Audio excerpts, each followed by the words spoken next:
Мой сябра, ты не верыш у каханне, сцвярджаеш, што паўсюль пануе жарсць. А ў сутыкненні душаў ёсць мяжа, якая вымалёўваецца зяннем б-адвугольчыка, і ідзе святло і жар. А ты не верыш, бо яго не ведаў. Не верыў ты ў яго любоў і вернасць. І гэта ўсё душы пацвердзіць беднасць.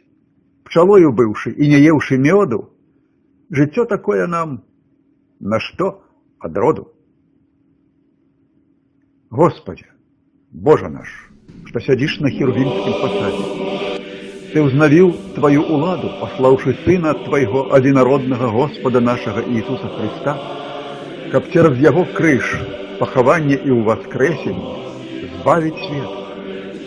Калі ён прыйшоў у Ярусалім на добравольныя пакуты, людзі, што былі ў цемры і цені смерці, выйшлі насустрач з галінкамі дрэў і пальмамі, быццам са знакамі перамогі, прадвяшчаючы такім чынам уваскрасенне.